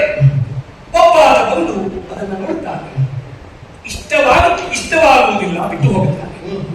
ಆಗ ಆ ವಸ್ತುವಿನಲ್ಲಿ ಯಾವ ದೋಷವೂ ಕಂಡಲಿಲ್ಲ ಭೀಷ್ಮ. ಎಲ್ಲರೂ ಬರ್ತಾರೆ, ಆ ವಸ್ತುವನ್ನು ನೋಡುತ್ತಾನೆ, ಇಷ್ಟಪಡುತ್ತಾನೆ. ಆದರೆ ಅದನ್ನು ಕೊಂಡುಕೊಳ್ಳಲು ಬೇಕಾದ ದ್ರವ್ಯಶಕ್ತಿ, ಆರ್ಥಿಕ ಶಕ್ತಿಯನ್ನು ಇಲ್ಲದ ಹೊತ್ತು ಆಸೆ ಪಟ್ಟು ಹಾಗೆ ಬಿಟ್ಟು ಹೋಗುತ್ತಾನೆ. ಆಗಲೂ ವಸ್ತುವಿನಲ್ಲಿ ಯಾವ ದೋಷವೂ ಅಂಟುವುದಿಲ್ಲ. ಮೂರನೆಯವ ಬರ್ತಾನೆ, ನೋಡಿದ, ಇಷ್ಟಪಟ್ಟ, ಆರ್ಥಿಕ ಶಕ್ತಿ, ಹಾಗಾಗಿ ದ್ರವ್ಯವನ್ನು ಕೊಟ್ಟು ಅದನ್ನು ಮನೆಗಾಗಿ ತಂದ. ಮನೆಗೆ ತಂದ ಮೇಲೆ ಯಾಕೋ ತನಗೆ ಇಷ್ಟವಾಗುತ್ತಿಲ್ಲವಿದು ಎಂಬ ಕಾರಣಕ್ಕಾಗಿ ಮತ್ತೆ ತಂದು ಅದೇ ವಿಪಣಿಗೆ ಬಂದು ಇದು ನನಗೆ ಬೇಕಿಲ್ಲ, ಯಾಕೆಂದ್ರೆ ನನ್ನದೇನೋ ಸಮಸ್ಯೆ ಉಂಟು, ಇದನ್ನು ತಾವು ಸುಮ್ಮನೆ ತೆಗೆದುಕೊಂಡು ನನ್ನ ದ್ರವ್ಯವನ್ನು ಕೊಡಿ ಹೇಳಿದ್ರೆ ಅವರು ಹೇಳ್ತಾರೆ, ಇಲ್ಲಿ ದ್ವಿತೀಯ ಕರಸ್ಪರ್ಶವೆಂಬ ದೋಷವಾಗುತ್ತದೆ.